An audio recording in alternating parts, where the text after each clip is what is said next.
Si on se faisait une petite vidéo estivale, ce serait pas mal. Bonjour tout le monde et bienvenue dans une petite vidéo un petit peu différente. J'en ai marre de faire des essais. C'est l'été, il fait beau, il fait chaud. Peut-être que vous êtes partis loin, très loin comme des bohémiens, mais cela ne vous empêche pas de suivre la Roadsters TV et en cela, je vous suis extrêmement reconnaissant. Et donc, nous allons aujourd'hui faire un top, mais pas le top habituel parce qu'en règle générale dans les commentaires c'est toujours oui mais moi je suis pas d'accord, machin bidule. Cette fois-ci vous allez devoir fermer vos gueules puisque de toute façon c'est factuel, c'est des chiffres. Nous allons parler des 10 motos les plus vendues en France au premier semestre 2023. En effet, les chiffres viennent de tomber, certains organismes qui font des statistiques comme ça ont publié les résultats justement des ventes de deux roues et on va pouvoir voir comme ça un petit peu si la nouvelle moto que vous avez achetée ou celle que vous comptiez acquérir, fait partie un petit peu d'une masse globale comme ça où tout le monde l'achète, ou au contraire si elle est assez unique. Il y a des petites surprises, restez jusqu'au bout parce que la première place risque de vous surprendre. Si ce n'est pas déjà fait, je vous invite à vous abonner à cette chaîne, c'est extrêmement important pour le développement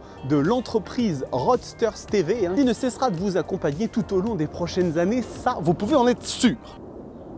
Pourquoi je me suis installé dans une zone où il y a des avions, toujours tributaire du bruit des avions? On va commencer cette liste, le top 10, par une machine que j'ai déjà essayé. Vous allez voir, ça va être le cas sur plusieurs des motos présentes dans ce top. Il s'agit de la Honda CRF 1100L Africa Twin. Alors autant vous dire que l'Africa Twin, c'est un monument, c'est une machine extrêmement populaire qui a marqué bon nombre de motards. Un trail qui se veut un petit peu polyvalent chez Honda. Elle fait à la fois de la ville, mais plutôt de l'off-road. En règle générale, une Africa Twin, c'est plutôt pensé pour ça, avec des choses quand même assez intéressantes. Déjà, on a un petit moteur bicylindre de 100 chevaux qui n'est pas arrogant, impétueux, mais qui se veut tout à fait exploitable et suffisamment puissant et coupleux pour toutes les situations, on va dire. Mais en plus de ça, on a de la techno qui est super intéressante sur cette moto, avec notamment la boîte automatique DCT, si vous voulez prendre l'option, les suspensions semi-actives sur la version Adventure Sport, ce qui est quand même aussi pas négligeable, et surtout niveau technologie, c'est quand même du grand n'importe quoi, parce qu'on a un écran TFT 6,5 pouces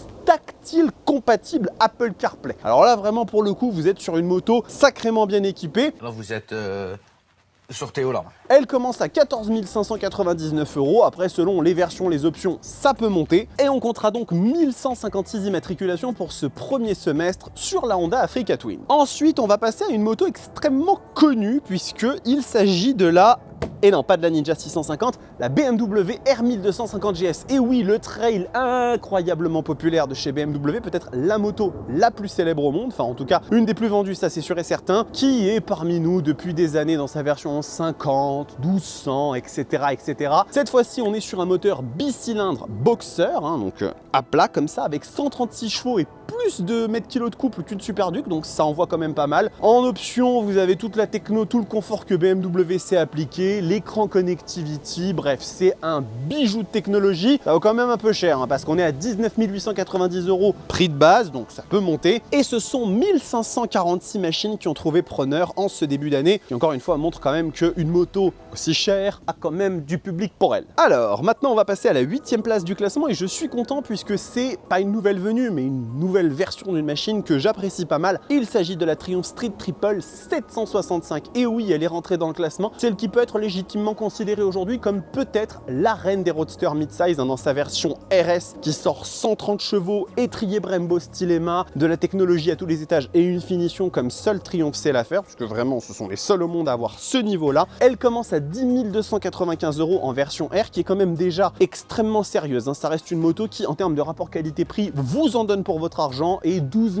695 si vous voulez la toute puissante RS. Ce sont 1577 motos qui ont été vendues sur ce modèle-là chez Triumph, et on ne peut leur souhaiter que de grandes félicitations, car c'est vraiment une énorme réussite. Nous passons à la 7e place, mais nous reviendrons en Allemagne, puisque la BMW R1250 GS Adventure a la 7e place. Ils ont décidé de séparer les deux machines. Je crois que d'ailleurs ils le font tout le temps BMW. Et là, c'est la version un petit peu plus baroudeuse de la GS, c'est-à-dire qu'on a des pneus à crampons, c'est prévu pour aller faire de l'aventure un petit peu en dehors des routes légales. On a des crash bars, on connaît qui roulent en aventure et qui font pourtant du Paris-Maison, mais il faut l'avouer, ça reste aussi une alternative très chouette à la GS, et on est sur 21 190 € en prix d'entrée, encore une fois, parce que les options, on va pas faire monter le tarif, et donc 1600 1132 immatriculations. Et il y a quelque chose à dire à la fin de cette vidéo, mais on en parlera après. On va clôturer la première moitié de ce classement avec une moto ultra populaire, la Yamaha Tracer 700. Alors celle-là, on en croise à tous les coins de rue et je vais être honnête avec vous, la dernière fois que je suis allé chez Espace Murit, ils m'ont dit qu'en fait une Tracer 7, ils ne peuvent pas en avoir en occasion plus de quelques heures parce que même sans mettre l'annonce sur internet, il y a des passants, ils voient une Tracer 7 en occasion, ils l'achètent directement. Autant vous dire que c'est quand même assez fou. Donc on reprend le moteur CP2 de la MT-07 dans une version trail routier, machine très polyvalente, légère, pas excessivement dotée en termes de technologie, mais on a un petit écran TFT, une bulle réglable, une selle un peu confort. Et finalement, c'est le penchant peut-être un petit peu plus bonne à tout faire de la MT-07. Elle vaut 9 299 €, ce qui reste quand même un budget assez contenu pour un trail. Et ce sont 1739 nouveaux propriétaires qui ont acquis cette machine dans le premier semestre. Alors, maintenant, on va passer à la deuxième moitié du tableau. C'est là qu'on va commencer à se batailler un petit peu. Et on va rester chez Yamaha, les amis. Parce que Yamaha, en fait, je vais vous le dire tout de suite, ce sont les grands gagnants de ce comparatif. Ils ont plusieurs motos dans la liste. Et celle qui va venir juste après, à la 5e place, c'est la Ténéré 700. Alors, encore une fois, on reprend le moteur de la MT-07. Mais cette fois-ci, on va la greffer dans une machine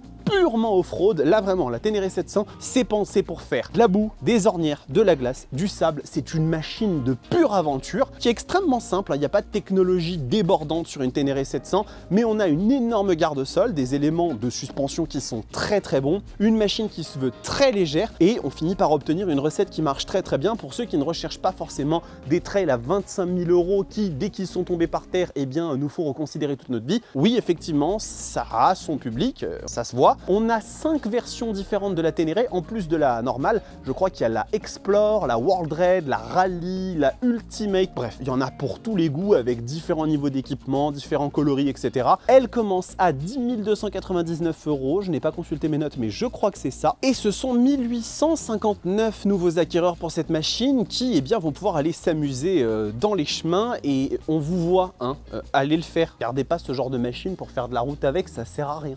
Allez, le top 4, maintenant, nous allons passer à Yamaha. Et oui, ça n'a pas changé, ça reste toujours dans le même ton, puisque nous allons parler de la MT-07. Et oui, celle qui est la star absolue des moto-écoles. Bien évidemment, on ne pouvait pas passer à côté de cette machine. Le moteur CP2 qui est très très fun, châssis joueur un petit peu chewing-gum, mais sur ce niveau de machine, et normalement, au niveau d'expérience auquel on l'acquiert, pas forcément super important. Cette année, on a 2 versions de la MT-07, une pure qui, elle, va conserver les mêmes équipements que l'ancienne, et une standard qui va avoir un écran TFT un petit peu plus joli. Je vous avoue quand même que face à la concurrence, la MT-07 commence à se faire un peu vieille et il faudrait vraiment que Yamaha donne un gros coup de pied pour remettre à jour leur machine, notamment au niveau des suspensions. On est toujours sur une fourche standard. 7 599 € pour la version la plus basique et 1887 immatriculations. Donc la MT-07, ça marche encore plutôt pas mal. On arrive au top 3. Alors là, vraiment, on rentre dans le money time, dans les machines les plus vendues en France. Et la troisième, eh bien, c'est une japonaise, mais pas une Yamaha.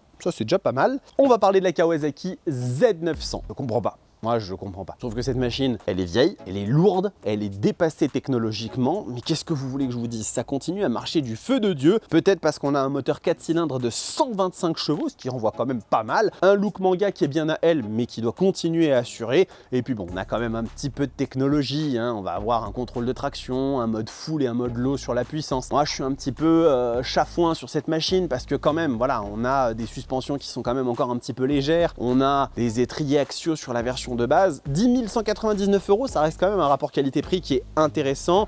La version SE est à mon sens bien plus sérieuse, M4.32, amortisseur arrière Öhlins, sur quelque chose d'un petit peu plus premium, mais bon, ça a très très bien marché et ça a fait 2034 ventes en ce premier semestre 2023. Et pour la deuxième place, je suis désolé, nous allons revenir chez YAM les amis, puisque encore une fois, le constructeur haut diapason, eh bien s'est imposé avec l'incroyable, l'explosive, la légère MT-09, celle qui terrorise le marché japonais depuis 2014 et l'arrivée du Dark Side of Japan, cette fameuse campagne de Yamaha où ils ont décidé de péter un câble et de commencer à faire des motos avec un vrai caractère. Et c'est une réalité, la MT-09 avec son CP3, un 3 cylindres en ligne ultra explosif, est un véritable bâton de dynamite avec un châssis joueur des fois un petit peu trop, c'est ce qu'on lui a reproché. Il existe une version SP qui est équipée d'une fourche bien plus noble, mais de base la MT-09 est très très bien dotée. Elle a un quick shifter up and down, des modes de conduite, contrôle de traction, elle a plein plein de choses pour elle. Donc oui, c'est une machine qui encore aujourd'hui est vraiment au firmament dans le cœur des conducteurs français. Elle est placée à 10 500 €, ce qui est plutôt pas mal, et elle a fait 2187 heureux acquéreurs en ce premier semestre. Et enfin, nous arrivons à la première place. Alors là, je vais me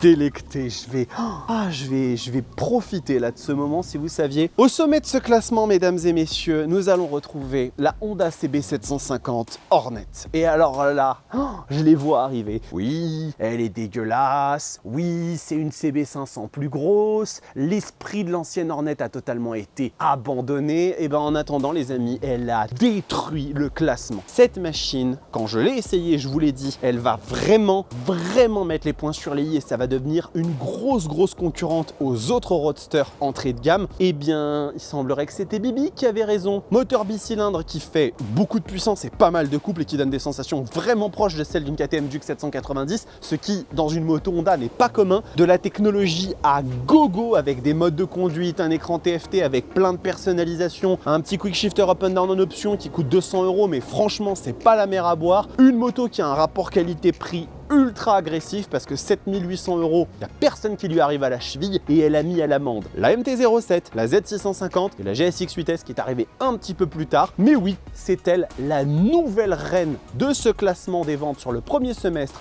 2023 avec 2605 immatriculations. Je ne sais pas si vous vous rendez compte de l'écart entre la première et la deuxième. C'est violent. Je pourrais dire que ce classement est terminé, mais pas tout à fait parce que je tiens quand même à rappeler une petite chose, c'est que BMW, ils sont confiants. BMW, quand ils donnent leur chiffre de vente, ils séparent la GS. Mais la réalité, c'est que si on prend l'Adventure et la Standard, oui, la BMW 1250 GS reste encore une fois la première et loin devant avec plus de 3000 IMAX. J'ai pas le chiffre exact en tête, mais ça dépasse les 3000. Ils ont cette noblesse, on va dire, de séparer les deux modèles. C'est parce qu'ils sont assez confiants de leur vente, mais je pense que sur toutes les autres machines que je vous ai données, c'est avec tous les modèles confondus, hein, c'est pas séparé. Donc on ne peut que saluer cette énorme performance. Voilà, j'espère que cette petite vidéo vous a plu, hein. On est un petit peu dans cette période de l'été, donc c'est un petit peu plus léger. Il y a un essai assez chouette qui va arriver la semaine prochaine avec une machine à laquelle vous ne vous attendez absolument pas. Ne vous inquiétez pas, hein, je vous abandonne pas pendant l'été. Il y a possibilité qu'il y ait une semaine sur laquelle il n'y aura pas de vidéo. Je vous en informerai. Mais en attendant, abonnez-vous à cette chaîne, c'est extrêmement important. Donnez un petit commentaire, un petit like pour soutenir et pour me donner votre opinion. Le petit statut Roadstars, ne l'oubliez pas si vous voulez me soutenir un petit peu plus. C'est une petite souscription payante qui vous permet d'avoir accès à quelques avantages, notamment des petits shorts en avant-première des machines que j'essaie. Et en attendant,